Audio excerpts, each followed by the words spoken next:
Hola, ¿cómo están amigos, hermanos, familia de la comunidad? Que el Eterno me los bendiga. Continuamos ahora con la sexta lectura de la Parashá Bo.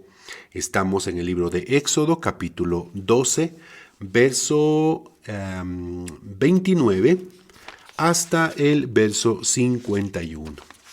Vamos a leer lo que dice la Escritura y posteriormente leeremos los comentarios del Humash. Dice así.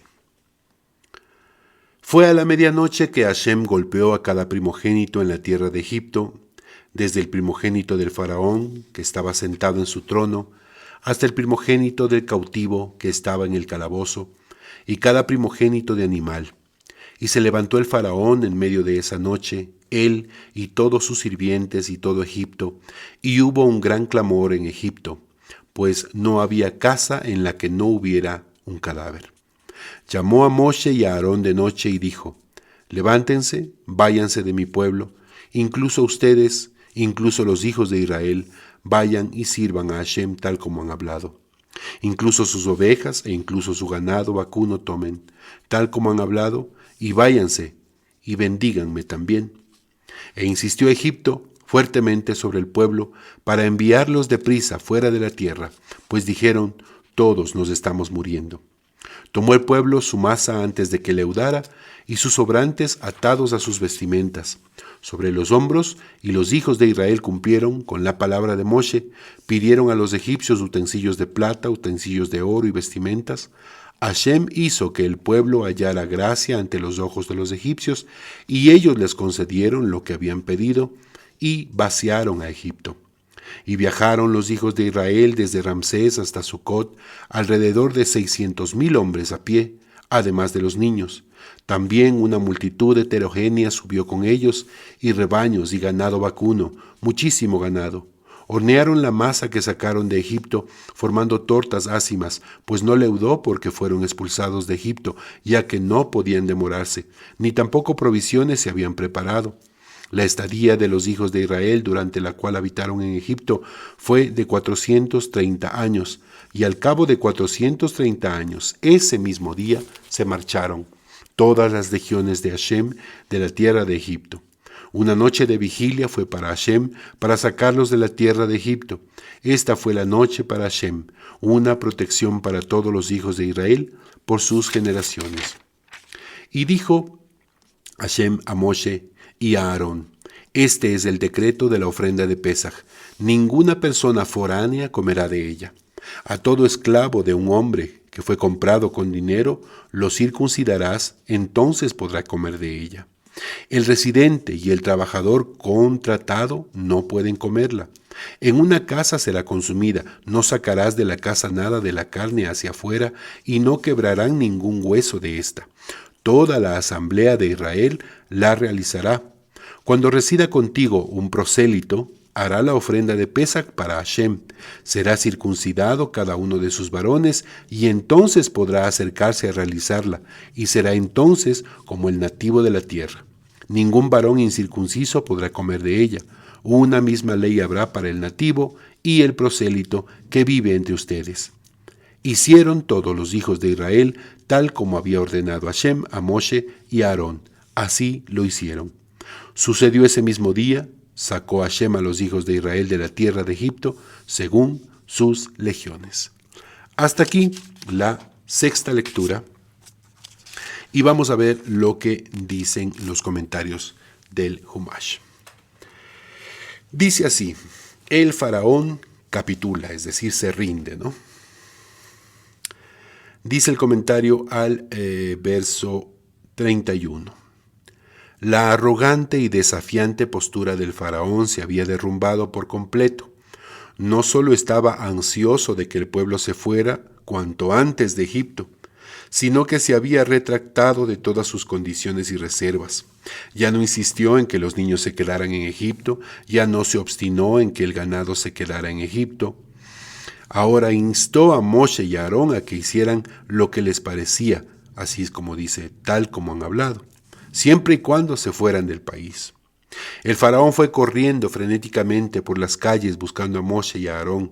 En vez de regresar a Goshen, ellos se habían quedado a pasar la noche en Egipto, propiamente tal porque Moshe le había dicho al faraón que todos sus cortesanos vendrían a verlo, a posternarse y a pedirle que los judíos se fueran.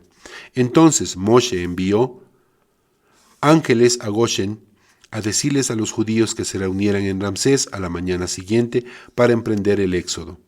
De acuerdo con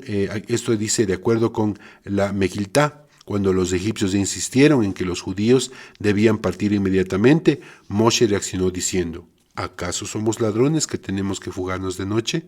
Partiremos con brazo en alto, es decir, con orgullo, a la vista de todo Egipto. El verso 32 dice el faraón: y bendíganme también, recen para que no muera, aunque yo soy primogénito, ¿no? Por eso decía eso el faraón. El Humash va a hablar acerca de la muerte de los primogénitos. Dice así: el faraón fue el único primogénito que se libró para que pudiera relatar al mundo entero acerca de la grandeza del Eterno. Los primogénitos de Egipto murieron porque habían perseguido a los judíos.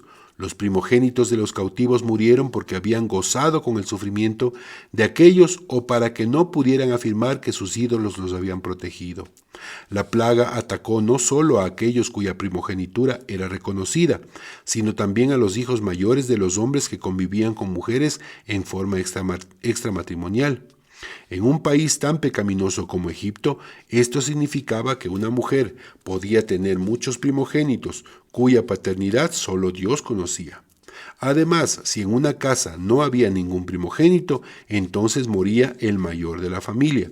Por eso el versículo siguiente afirma que en cada casa había al menos un muerto.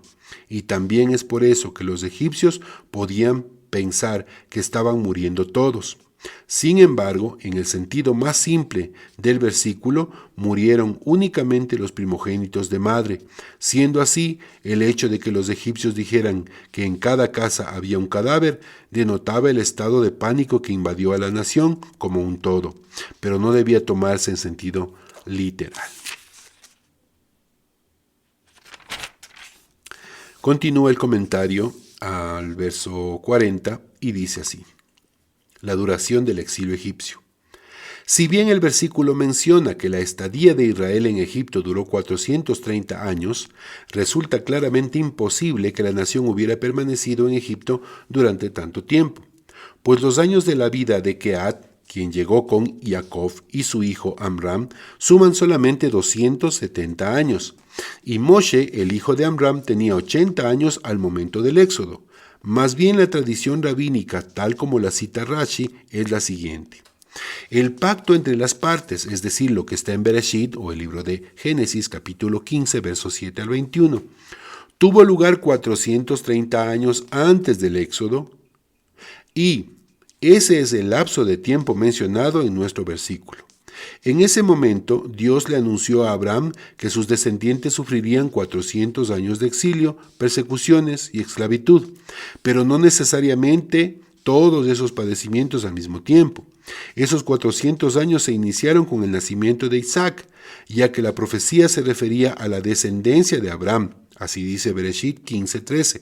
Bereshit es el libro de Génesis.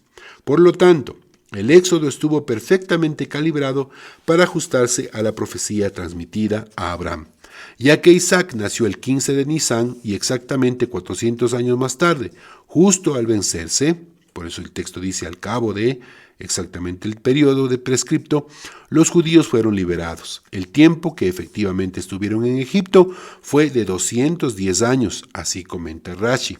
Por lo tanto, el hecho de que en este versículo la Torá se refiere a los 430 años como el tiempo en que habitaron en Egipto, significa que el exilio egipcio había sido decretado 430 años antes del éxodo. En ese sentido, Rabenu Bejaye señala que nosotros en el exilio actual también debemos animarnos y tener fe en que las profecías de la redención mesiánica sí se harán realidad. Y cuando esto ocurra, entenderemos el significado completo de todas las profecías y la manera en que habrían de cumplirse. Continúan los comentarios. Verso 43 al 51 dice las leyes adicionales de la ofrenda de Pesaj. Este mensaje que le fue transmitido a Moshe el 14 de Nisan establece las leyes de quiénes son los que deben participar en la ofrenda y de qué manera deben comerla. Siendo así, por lógica, esto tendría que haber figurado antes en el capítulo junto con las otras leyes de la ofrenda de Pesaj. En cambio, la Torá detalló la secuencia de acontecimientos que tuvieron lugar después de que se elevó la ofrenda de Pesaj. Rambán explica que inmediatamente después de que Moshe le dijo a la nación el 14 del mes que Dios estaba a punto de quebrar la resistencia del faraón, la Torá continuó relatando la forma en que esto ocurrió. Una vez finalizada esa narración, la Torá vuelve ahora a las leyes de la ofrenda. Comentario al verso 43 dice, persona foránea. Este término se refiere a dos clases de personas. Al apóstata judío, es decir, aquel que venera ídolos, profana el Shabbat o niega la validez de cualquiera de los preceptos de la Torá. Y número 2, al gentil. Ninguno de ellos puede participar en la ofrenda de Pesaj o comer de ella, pues son ajenos a la creencia en la Torá. Voy a hacer un brevísimo comentario personal. La celebración de Pesaj no está permitida para aquellos que honramos los 7 preceptos universales, los Benei Noach, Noágidas. Voy a volver a leer lo que dice el verso 43, estamos en el capítulo 12. O sea, lo que dice el comentario, ¿no? La persona extranjera, foránea. Este término se refiere a dos clases de personas. Número 1, al apóstata judío, es decir, es aquel que es judío, pero venera ídolos, profana el Shabbat, o niega la validez de cualquiera de los preceptos de la Torá. Número 2, el gentil, aquella persona que no es judía, no es judío. Ninguno de ellos puede participar en la ofrenda de Pesaj o comer de ella, pues son ajenos a la creencia de la Torá. Continúa el comentario. Verso 45. El residente y el trabajador contratado, así dice. El residente es un gentil que reside en Eres Israel, es decir, la tierra de Israel, habiendo aceptado observar los 7 preceptos de la descendencia de Noaj. El trabajador contratado es un no judío. Si bien los gentiles mencionados en este versículo están bajo el control de los judíos hasta cierto grado, no se les permite comer de la ofrenda de Pesaj, aunque hayan sido circuncidados. Comentario al verso 48 dice, prosélito. Esta palabra en hebreo es ger.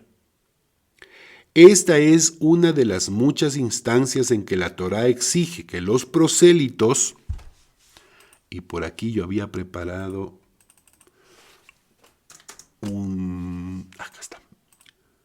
una definición para que entendamos, perdón que me tomo este tiempo para...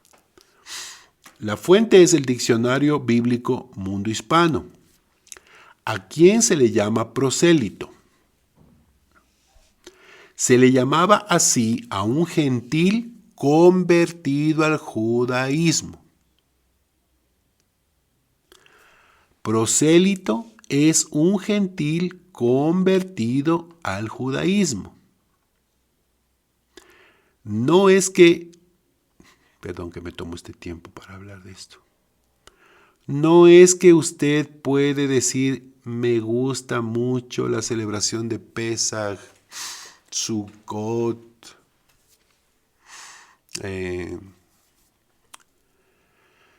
y otras festividades, y yo me siento judío, siento que tengo un corazón de judío. No, queridos amigos, hermanos, familia. Toda persona tiene el derecho, la oportunidad, puede acceder al judaísmo. pero nadie está obligado a hacerlo.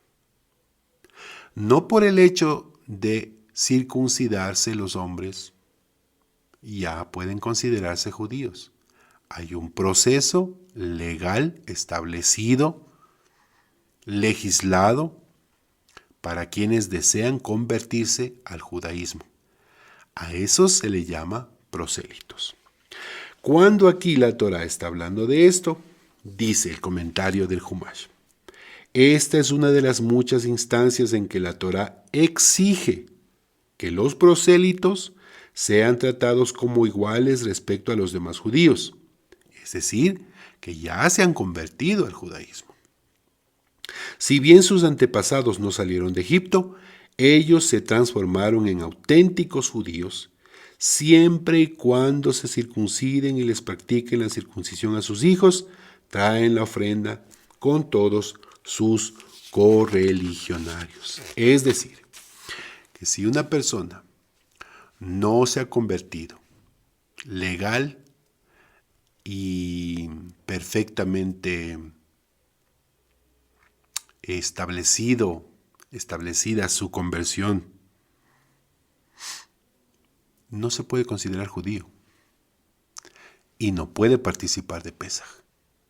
La celebración es hermosa, pero no podemos aquellos que no nos hemos convertido al judaísmo participar de Pesaj.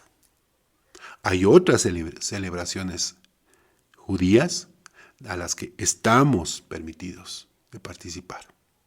Yom Kippur, por ejemplo,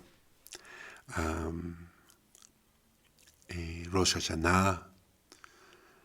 Pero, como digo, perdónenme por haber tomado este tiempo para hacer esta aclaración, justamente porque la Escritura habla de Pesaj. Puedes acceder al judaísmo, eres libre de hacerlo, pero no estamos obligados a hacerlo. Podemos honrar al Eterno, Hashem, nuestro eterno Rey, nuestro Dios, siendo Benei Noach, hijos, descendientes de Noé, guardando los 7 preceptos universales. Bueno, hasta aquí el comentario del Humash a esta sexta lectura. Que el Eterno me los bendiga. Shalom, shalom.